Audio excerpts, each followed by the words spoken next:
Hello everyone, and welcome to our event, Ukraine's Budget Resilience over 3 years, the role of the international support. This event today is held in English. This is not a standard Center for Economic Strategy practice, but nevertheless, today this is our choice. А також, якщо ви хочете слухати цей івент українською, то, будь ласка, включіть собі переклад на нижній панелі Zoom, він доступний.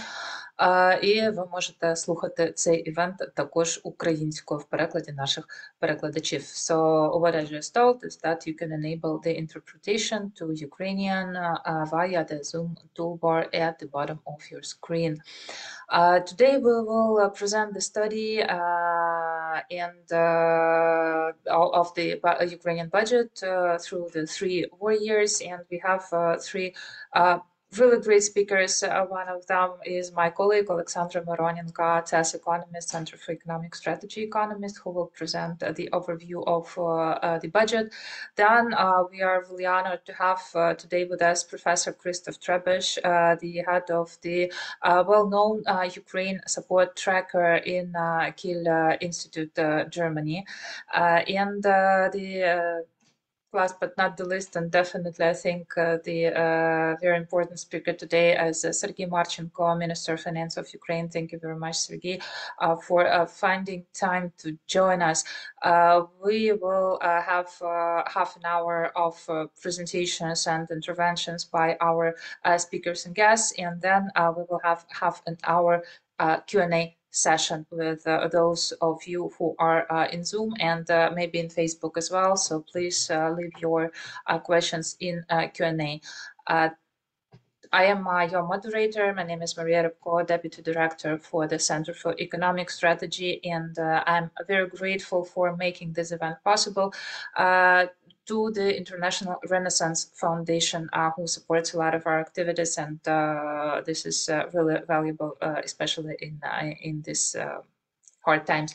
So without further ado, I ask my colleague, Oleksandra Myronenko, Economist, Center for Economic Strategy, to give us a brief overview of Ukraine budgets during the full-scale war. We already have 3 of them. So, Oleksandra, the floor is yours. Yeah, hello everyone. Do you see the slides? Yes, all good. Yeah, super. So today we will talk about Ukrainian public finances over the last 3 years. Full-scale invasion brought significant challenges to Ukrainian budget, huge military needs, widespread disruption, electricity shortages, and so on continue to dictate our current environment. More than half of total budget is spent on the war, which on the war needs, which are covered mostly by own revenues of state budget. And we managed to cover other social and other needs thanks to international support in forms of loans and grants. Also, Ukraine received a huge amount of in-kind support in forms of weapons and so on. And this amount in budget is approximate, so the real amount of allocated and received international support to Ukraine needs to be discovered. In this context, we will discuss today macroeconomic indicators in terms of budget planning, revenues, expenditures of the budget, deficit and financing, debt, and summary of the budget for 2024. So we proceed to the first part of our discussion, macroeconomic indicators. These macroeconomic indicators are considered in the process of planning a budget. And the draft budget for 2022 assumed real GDP growth by 3.8% and average annual inflation of 7.2%. The assumptions included in the budget was I did not include the full-scale invasion that shook the entire country.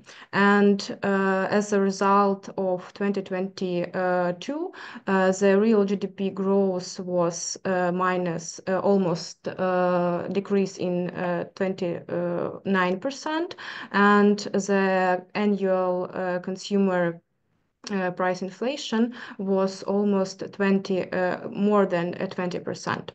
In 2023, the situation stabilized and economy was able to grow by 5.5%, but from very low comparison base. And as a result, GDP in 2023 was about a quarter lower than in 2021. However, in 2023, due to sufficient international support, the hryvnia was no longer printed to cover the budget deficit. And for 2024, one of the main assumptions was made that the security risks will significantly shorten in the second half of the year. So the Ministry of Economy forecasted the GDP growth by 5% and the annual inflation 14%. This prognosis did not come true, and in February 2025, we passed the third anniversary of the full-scale invasion, and economy managed to grow only by 3.4% in 2024. And what about 2025? The plan for this year was another. So the situation has been addressed, and the military budget is designed for the whole 2025 year, but it still can be changed. And now we proceed to our next part about the revenues. So here we are talking about general government sector budget, which includes state budget, local budgets, and budgets of social funds. So total revenues of general government sector in 2022-2024 has significantly fall in comparison with pre-war period. So in 2021, total revenues was about 37% of GDP, and in 2022 it was more than half of GDP. In 2023, relative amount of revenues in terms of GDP was the largest in all three war years. It was more than 54%, and in 2024 it fell down slightly to 53.7%. And one of the reasons is that in 2024 we've got less international support, which also accounts in budget.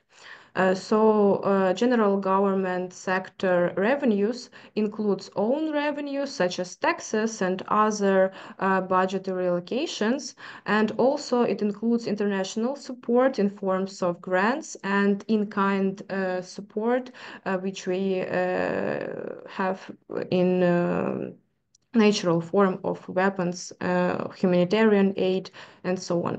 And on average, over the last 3 years, own revenues accounted more than 71% of total budget revenues. And what about dynamics? Own revenues had grown by almost 23% in 2024, while international support has even fallen by 1%. And now we move on to the expenditures. So total expenditures of general government sector in 2022-2023 was more than 74% of GDP. And the biggest part of it was it was war expenditures. It was half of the total expenditures. This amount includes expenditures on salaries and supplies for the military, construction of and engineering of fortifications, and so on. War security expenditures via own sources, according to our calculations, amounted 53.6 billions of dollars in 2024, and it was almost 28% of GDP and almost 40% of total expenditures. But also, war expenditures includes expenditures that are covered by international in-kind support, which is received in natural form. And the most of such aid we received in 2023, it was almost 20 billions, according to our calculations, and in 2024, it was 70 billions of dollars. And we calculate expenditures on war as not only defense sector, but also we include such programs of security and economic activity, social expenditures that are related to full-scale invasion. And the detailed methodology of our calculation can be seen in our policy paper about budget 2024 performance review. And according to the International Institute for Strategic Studies, Russia spends more than 145 billions of dollars on the war in 2024, which is 42% more in real terms than its expenditures in 2023, while Ukraine's spending on the war remained almost unchanged and even decreased slightly. In 2023, it was 37.5% of GDP, and in 2024, 36.4%. And what about other expenditures? Social and other social spending, including pensions, remained almost unchanged through all 3 years.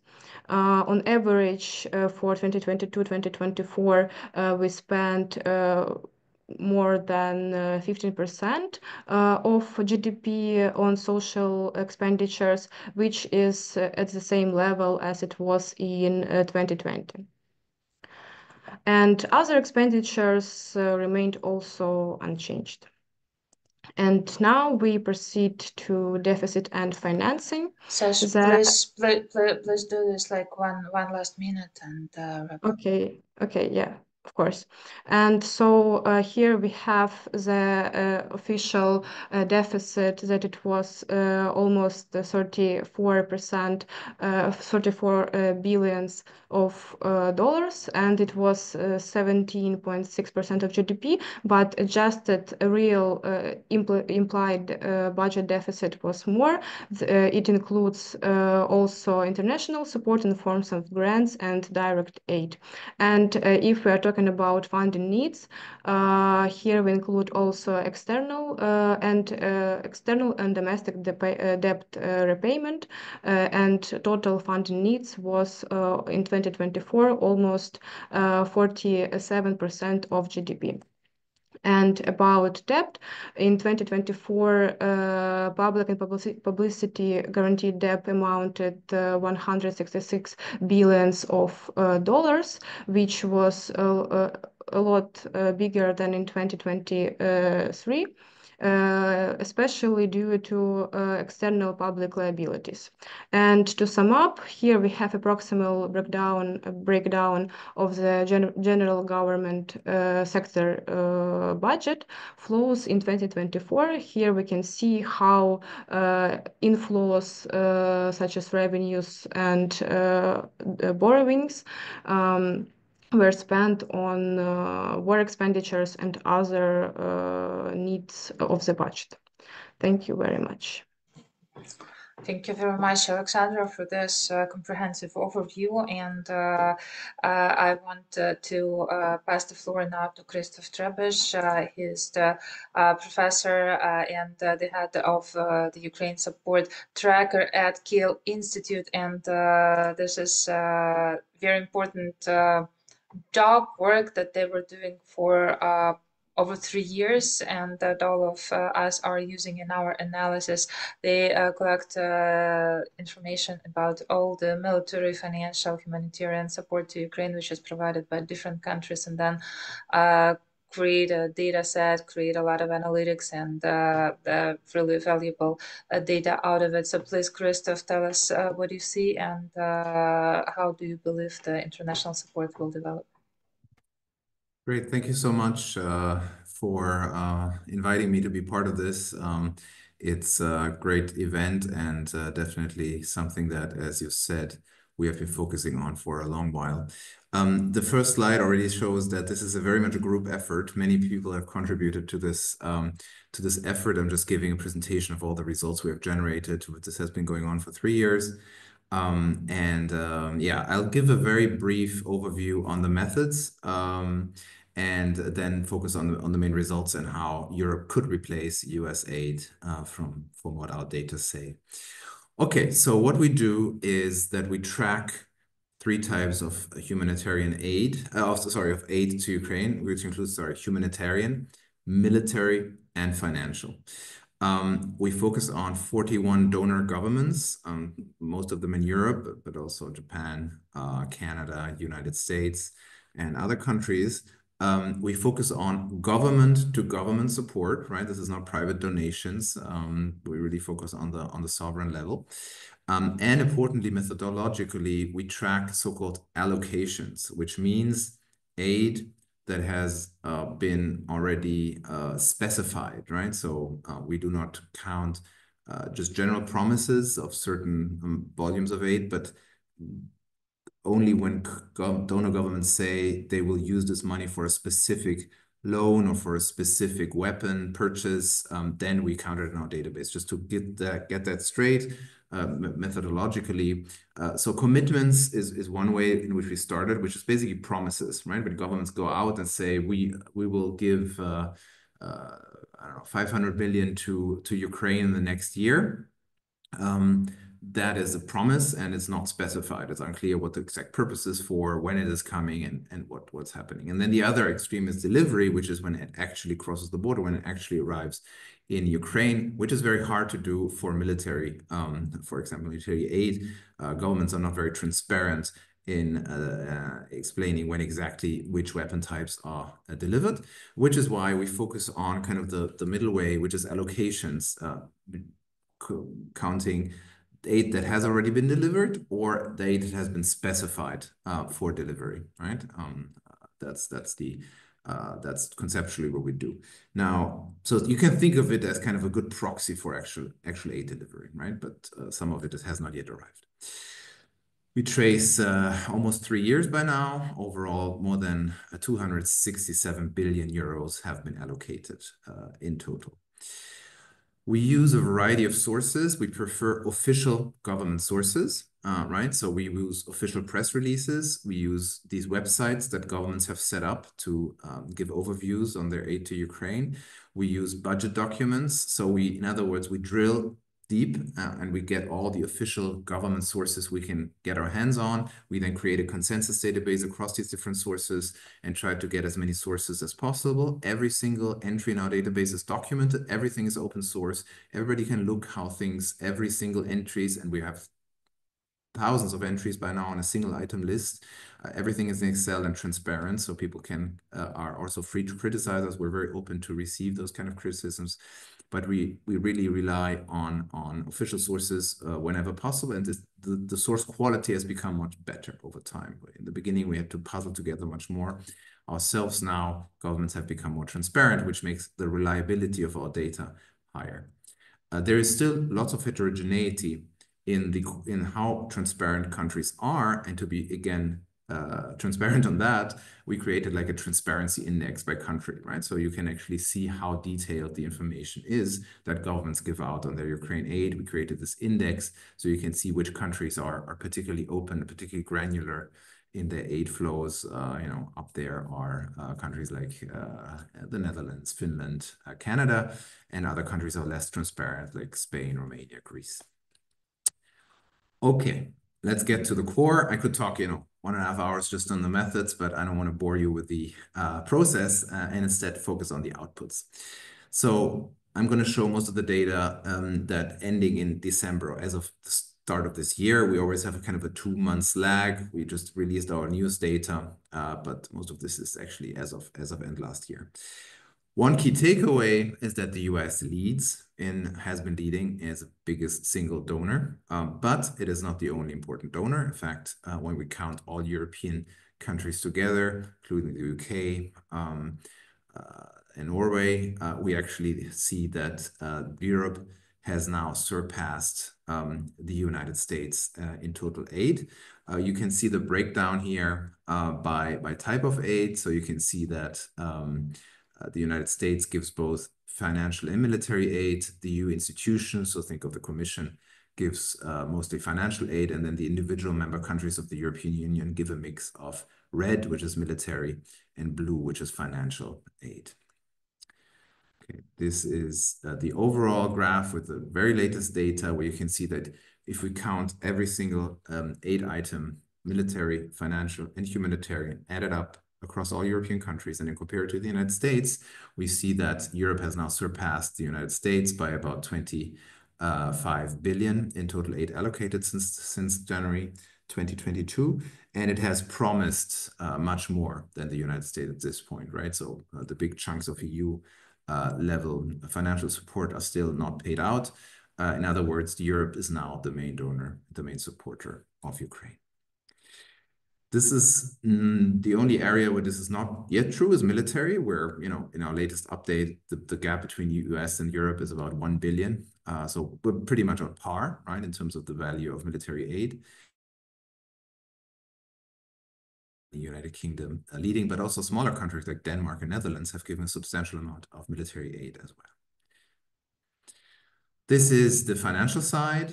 So we see that the US has given out a lot of grants, also substantial loans, but much of it was in grants. At the EU level, it's oftentimes loans. In principle, these have to be paid back, but the reason or one explanation for this is that the MFA, so the Monetary Financial Assistance Program, the standard program in which the EU provides aid, is via this loan granting, but very concessional terms, low interest rates, and whether this is to be repaid or not is a big open question. History tells that oftentimes these kind of loans are not repaid or at least not fully. So in that sense, the grant versus loan has to be looked at a bit carefully, but that's the overall pattern. What is very instructive is not to look at aid in total.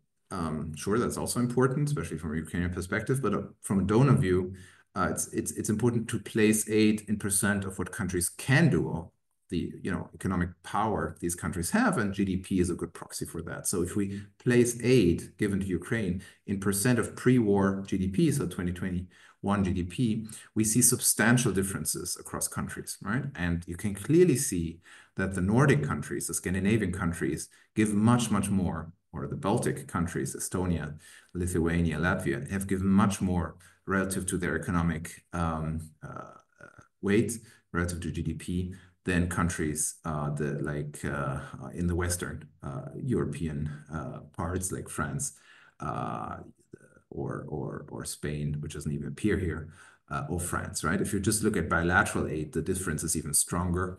So we're talking about, 2 or 3 or 4 times more. A country like Denmark has given, almost 2.5% of their GDP to Ukraine already. There's substantial differences. So if the Nordics and the Baltics are really leading, whereas the richer, bigger Western European countries lag behind. We have put out a new report, which is on our website, studying, how Europe could replace, or whether it could replace US aid if the US completely halts its support, or largely halts its support, as it already did, in 2023 and 2024, when Congress blocked any new aid measures for Ukraine. If we have a repeat of that, or even a permanent freeze of the US side, how could Europe react? What would be needed? And we do a very simple calculation. We just replace US aid. We look at the amount of US aid per year, okay? And we then redistribute it to the European countries.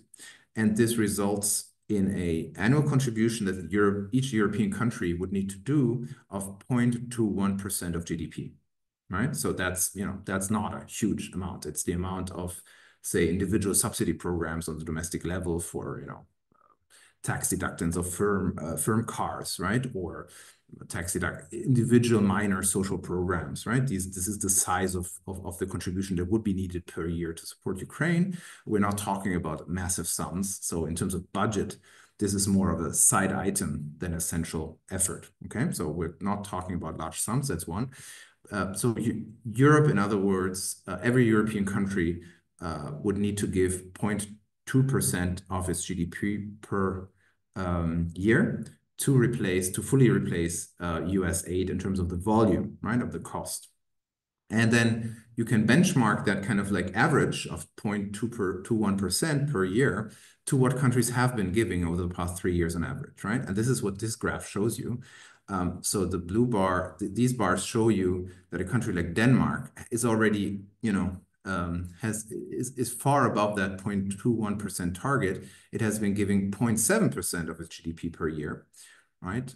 Or a country like Finland and Sweden have given 0.3% of GDP per year, compared to like Germany, which has given 0.15% of GDP bilaterally, or Italy, we're talking about 0.04% of GDP annually. So this shows you that, basically the Northern and Baltic countries are already doing enough in principle to fully replace US aid, but the other countries are not. So this is what they would need to give if everybody, did a fair burden sharing and did as much to replace US aid. Maybe more intuitively, this is the aggregates. And what comes out there, to replace US aid fully, Europe as a whole would need to go from 44 billion per year to 82 billion per year, right? Basically doubling its effort. And this is very much due to two players, or two groups of players. One is the EU institutions. So the EU institutions would need to double their effort, provide more loans. They already promised a lot more, so they could kind of accelerate that. That's maybe the easier part. So the EU Commission could accelerate its monetary and financial assistance program, double its financial aid flows, and that would be a big part of the solution in replacing US aid. Number one, EU institutions. Number two, the big 5 countries, right? So if you look at the smaller countries, we're already close to the target of replacing US aid. It's really the big 5 European countries which would need to step up, because they have the economic power, they have the size that is needed. So if Germany, the UK, France, Italy, and Spain would double their aid effort, we would, and together with the EU Commission, we would be close to fully replacing US aid. Okay, so, and again, let me repeat, these countries would need to increase their effort from what is now 0.01% of GDP sorry, no, 0.1% of GDP per year to 0.2% of GDP per year, which again, budgetary-wise, is not big. You can think about the EU recovery program that gave billions of grants to countries like Italy and Spain. So that's much more than 0.1 or 0.2%. They received much more in the Eurozone crisis that they would have, or in the Corona crisis that they would have to give now. So we are not talking about big budgetary items from a donor perspective. I think that's very important to say. So in other words, in one sentence, it is fiscally, it is definitely possible to replace US aid if there is the political will to do so. Okay, and the key players are the EU institutions and the big five countries. The other small countries, Scandinavians, the Baltics, they're already doing lots. If everybody did only nearly as much as Denmark or the Baltics, you know, we would easily replace US aid. Of course, the financial side is only part of it. Let me conclude, therefore, by focusing on the military side. Replacing US weapons. Christoph, could you Yes. please be short now? Sorry? Very short. Yeah, could you please be short now? Yeah, very short. Okay, so this is just a graph in which weapon system the US dominates in terms of US origin. And it's really the HIMARS, you guys probably know better than me, but HIMARS, Patriots, which are hardest to replace in other areas. Europe has already provided a lot. The good news is that Europe has already moved from sending stocks to actually procuring weapons to Ukraine. And this is what Europe would need to do, make firm procurement promises, order more weapons in these European weapon-producing firms, and also maybe your Ukrainian weapon-producing firms. That's the way to go on the military side. Okay. Thank you so much. Yes, I did not need to ask you to be shorter because you were already at the end. So thank you very much for this presentation. And I already see that in the chat a lot of people are interested in where they can see it and where they can see your report. So I believe that this was already a success that we are discussing it with the Ukrainian audience. This is great. So now we saw two presentations. During the first one, my colleague Oleksandra showed us how crucial foreign aid is. It's over half of Ukrainian total expenditures, which is being covered by foreign donors, and this is really important for our country to stay afloat and to survive. And during the second presentation, Christoph showed us that while a lot of it being provided by the US, it's not that big of an effort on the part of the European counterparts, the European partners, to actually step up and replace the US in the event if the risks are actually realizing. And now I want to switch to the third part of our today's discussion and ask Serhii Marchenko, what about the internal factors? What about the internal sources of the Ukrainian fiscal resilience, and what is the Minister of Finance doing to actually ensure the good fiscal performance and strong fiscal situation? Serhii, please, the floor is yours. Thank you, Mariia. Thank you all. First of all, let me say words of gratitude for your Christopher presentation. You know, it's very encouraging. I just asked my colleagues to download it and to give me some time to look at it, because, you know, now we are seeking some kind of messages for IMF World Bank spring meetings when we can meet with all of my colleagues. And your message is very familiar for me, and I think that we can use part of it as a way to encourage our colleagues from European big nations to step up and to increase their support for Ukraine.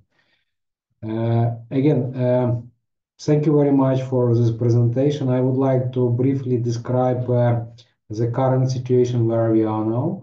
And I think that CES have done a great job.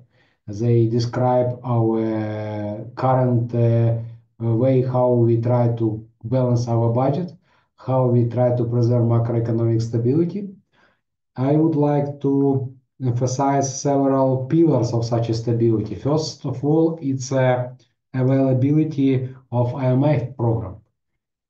It's a very necessary instrument which provides us provide us necessary transparency and predictability how we try to plan our future financial aid, how we plan our budget. And until this moment, we successfully implemented 7 review of IMF program. Now we are approaching to the 8th review.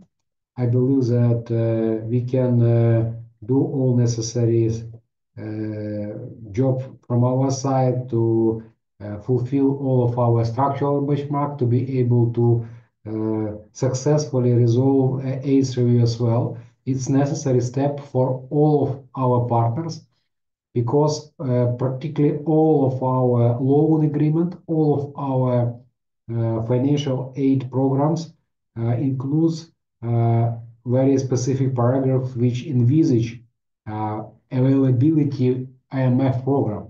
So if you want and to expect to receive any specific program from European Union, from the United States, Japan, Canada, any other countries, it means that we should preserve IMF program because it provides all kind of trust and relief necessary for provide a kind of relief for our partners. It's a first pillar of our stability. Another pillar is reforms which we conducted during the war, because IMF program, Ukraine facility plan, and other commitments which Ukraine agreed to implement includes variety of reforms. You know that we introduced matrix of reform as a tool which provides information for all citizens, business, our partners, where they can estimate these reforms, the path of reforms, the implementation of reforms, and I believe that it also gives us opportunity to provide the necessary guarantee and proof for partnering countries that Ukraine are able and capable to commit and able and capable to fulfill all necessary commitments. And it also means that we are reliable partners, because reliability is really matter. And despite all of the possible questions, we have no questions on the way how financial aid for our partners were used. There were some questions, but we openly discussed it, and we show all necessary reports, also necessary data which help us to preserve this transparency and accountability. Another questions which is Mariia raised is internal financial activity. What we have done during the first years of war, we drastically increased our domestic borrowings. Now our domestic borrowings are among biggest pillars of source to finance our deficit, and it's a second one if we estimated it as amount of and right now it helped us to show that despite all of our dependency on foreign aid, our internal borrowings are quite significant amount, which help us to preserve macroeconomic stability. If we are talking about annual terms, last year we borrowed around 600 billion hryvnias as domestic borrowings. It's estimated it's around 15 billion US dollars. So it's a rather significant part of our stability. If we compare this amount with the amount which we collected and borrowed before the war, it's a drastic increase. I believe it's 3 times increase in borrowings. Also, it was mentioning our domestic revenue mobilization capacity, and despite all of the turbulence which our business received, despite all of the problems, issues with electricity, with other sources which are not so helpful for business to operate in Ukraine, our business are able and capable and prove that business in Ukraine are resilient enough not to just to survive, but also to increase the capacity to provide necessary services for citizens and to pay taxes. Just several figures. Last month we collected $1 billion US dollars more in comparison with plan which we envisage when we plan our budget. It means that our macro situation is better in the first quarter of 2025 in comparison with our initial plans. The main reason why it's because of better situation with electricity production during the winter season. We expected much harder situation and better indicators of economic development last year. So and also this is not just part of trend. We have the same situation in 2024 and in 2023 specifically. For example, last year we collected additionally in comparison with 2023 up to $10 million US by revenue mobilization. It means that it's a great testament that in annual terms, again, our domestic mobilization capacity is quite significant part of our macroeconomic stability. And I believe that gradually we will be able to decrease our dependency on foreign aid. Again, gradually, I mean not so quickly, because right now we have a lot of questions how to balance our budget in 2026 based on existing commitments which we made together with when we agreed on IMF program. So right now we need to find a way how to decrease our deficit twice. So it's like a twice time less. Our deficit should be in 2026 in comparison with 2025. Unfortunately, we haven't have enough assumption which can provide us necessary arguments why we can do and why we should do so. That's why it's a great part of our future discussion with IMF team, how to find either additional sources to cover our needs. Because right now, despite all of some kind of possible peace discussions, let me say so, we haven't seen reliable sources which can give us enough arguments that next year budget will be first budget without so significant military expenditures. That's why we should plan wisely our next budget. And right now we have several options in place. And that's why all of these options envisage greater budget deficit in comparison with what we committed in our IMF program. It means that we should find additional sources to cover it, or it will be very hard landing for our economy, and all of our current stability can be under question. That's why we try our best. We try to use our time properly to create necessary construction which help us to prepare necessary vision which help us first preserve macroeconomic stability in Ukraine. Let me pause here, and probably I am available for any further discussions. Thank you very much, Sergey. That was really comprehensive and a bit of a cold shower because before that, Ukraine was, perceived as okay. We have funds, we can be resilient, we can go on for as long as it takes. But now, yes, indeed, 2026 is under the threat of not having enough funds to cover the deficit if the war will be going on. I encourage all of you guys who are listening to us now. I see a couple of hands here.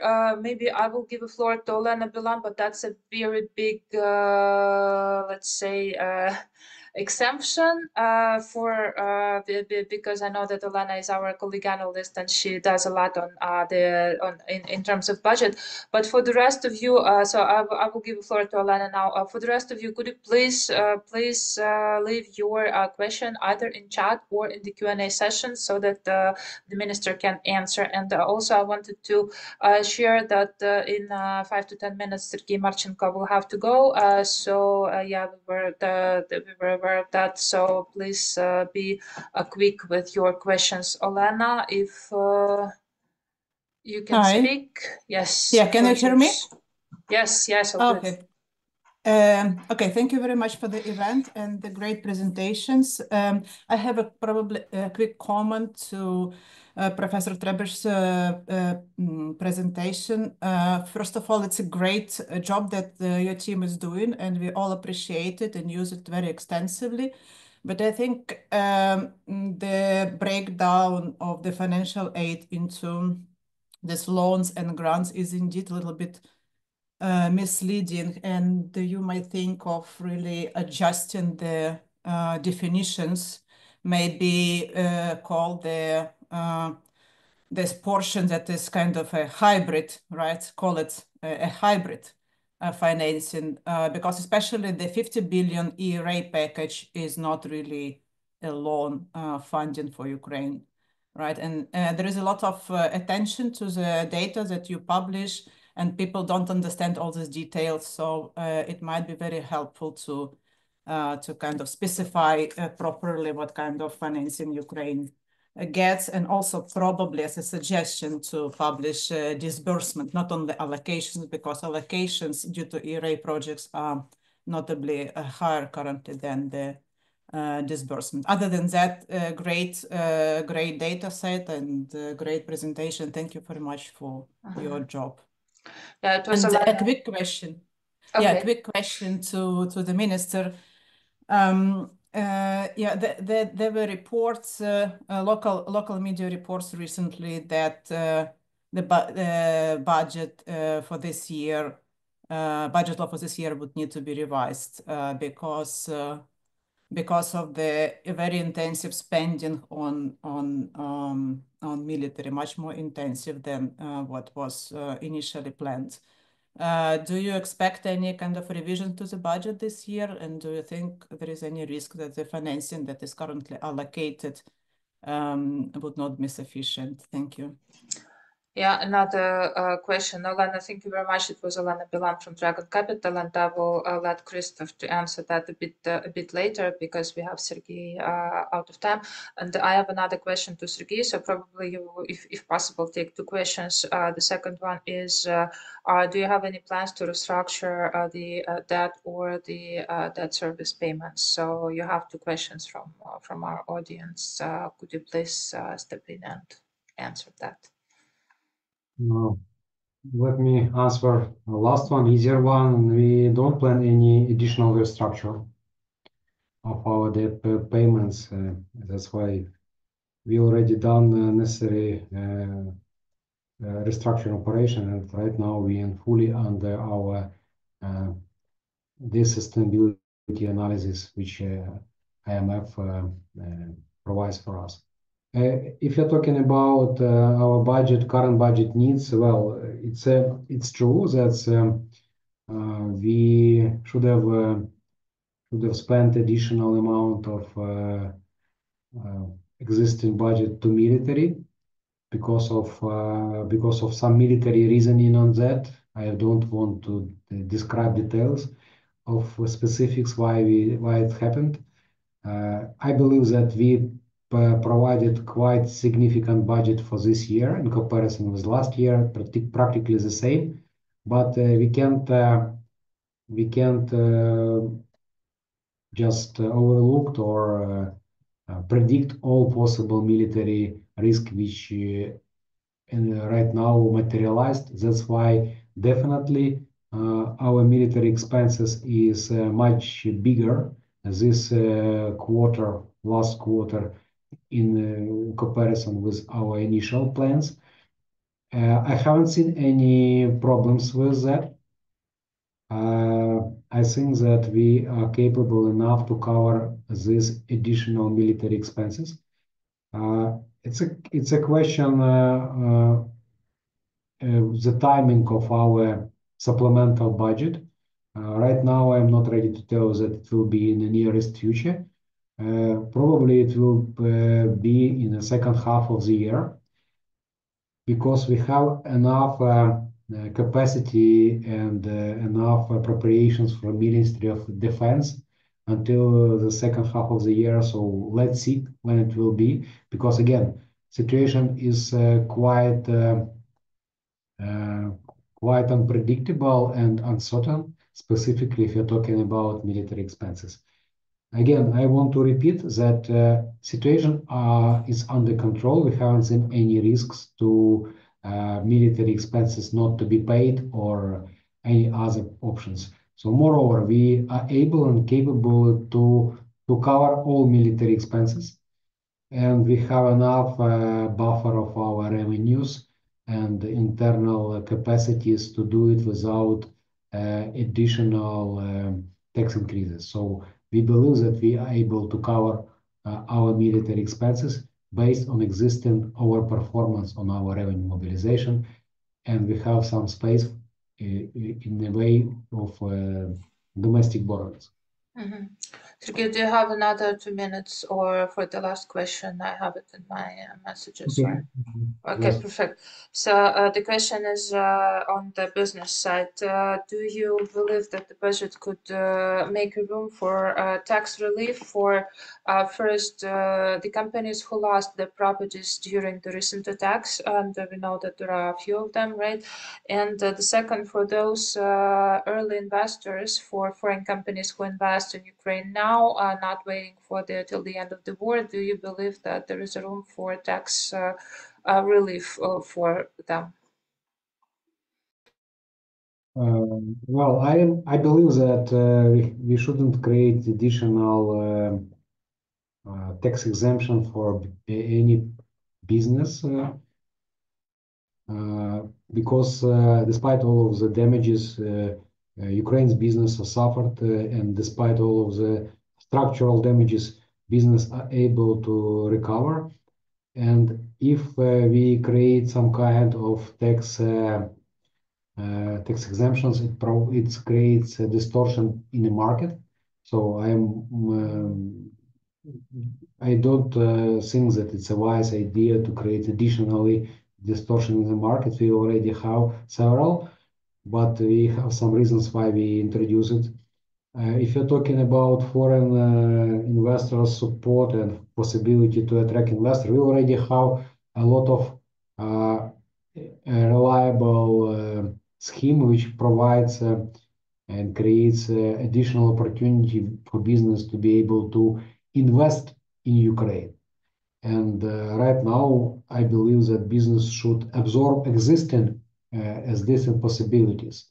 We are talking about industrial parks, we are talking about current programs of risk coverage, security guarantees, etc. So there are a lot of existing installments which help business to invest in Ukraine. So I believe that we don't need to create additional incentives. Of course, if we realize that these incentives could bring us billions of dollars of investors, we are able and ready to listen for such kind of support. Thank you very much, Minister. Дуже дякую, пане міністре. Будемо вас відпускати. Thank you very much for your time and your effort. And thank you for being with us, answering our questions. Have a nice day, and I'm back to Christoph. If you want to comment on what Olena, on the question Olena Bilan raised, so please do. The floor is yours.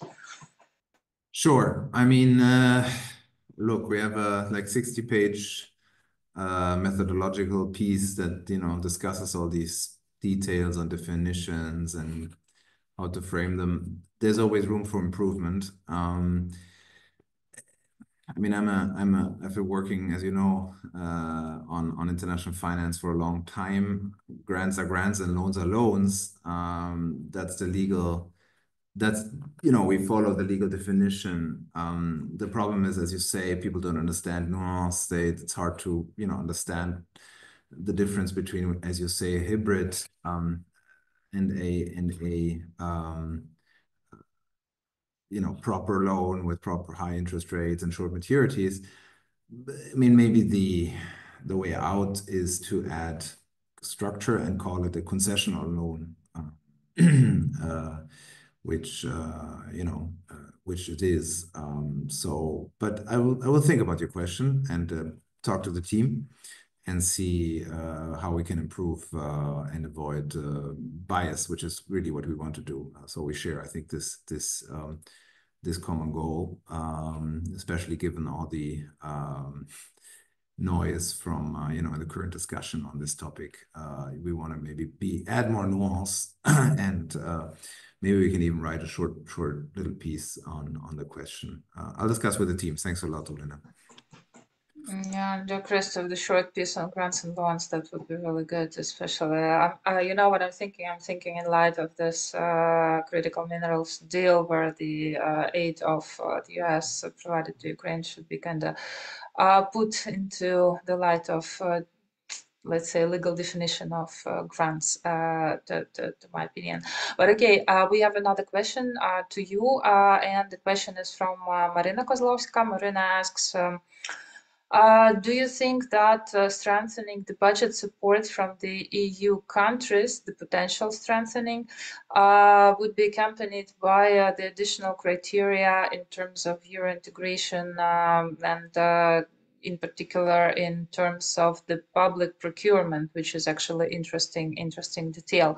So are you able to talk on that? Do you have an opinion here? This is to me. So yes, I missed this is the to you. Yes. middle part on the procurement. Can you repeat maybe? Let me translate it. One more time. This is the question to you, and Marina Kozlovska is asking if you think that the strengthening of the budget support from the EU countries would be accompanied by introducing by them additional criteria for Ukraine's European integration plans and in particular strengthening the public procurement framework, which might be, I don't know, maybe interesting for the European Union countries to participate in this recovery and the reconstruction procurement and so on. So do you have something to add here? Yeah, I guess then I understood the question, but I have trouble in finding a great answer. I'm not a particularly deep expert on EU processes and EU proceedings. I think whatever works. That's kind of my answer in getting recovery and support over whether it is within that accession or procedural framework, procurement framework, or outside. That's for others to better judge. I'm an economist, trying to study the international flow, and the exact procedural institutional framework is probably not my main forte. Yeah, I guess the same comment would go to the next question, to Andrei Maranov's question. Could you comment on the alternative of the critical materials deal with Europe instead of the US? Would you be open to give the comment on that? Is this about paying for who pays who gets what, or whether Europeans should get access to the mineral? I think something like this. Maybe let me just comment to. I mean, I can give a big picture answer on that. I mean, in terms of history, it's not unheard of that countries that have received a lot of aid during war, say World War II, do pay back some of it. Lend-Lease is a famous example. The research on that topic needs to be broadened. But the US got a lot of bases after World War II as part of, so this whole idea is not unheard of, is not super unusual, but of course, the way things are framed, formulated, demanded seem a bit out of the usual historical setting. So, I wouldn't push for some kind of European role in that kind of deal as of now. I think, we have joint incentives, we have joint interests, and Ukraine is playing a decisive role for European security. And the way I see the support is that we are, helping you for that. So I don't see the need for, kind of extra deals. I think there's enough that, should incentivize European support. Thank you very much, Christoph, and thank you for joining us today. Thank you for doing this job for 3 years. We all use it and we all appreciate it very much. And I don't think I can just stress it enough. And thank you very much, Oleksandra, for your presentation. Thank you very much, all of you who came here today. I just want to remind that if you like TAS events, if you like what you're doing, please donate to Leleka Foundation. Leleka is saving lives. Leleka is helping the tactical medicines in the front lines. And I hope that I will see you all in the next Center for Economic Strategy events. I give my final thanks to the International Renaissance Foundation who made this event possible. Stay in touch, stay connected, have a quiet rest of the day. Thank you all very much. Thank you very much for being part of this great event. Thanks. Thank you.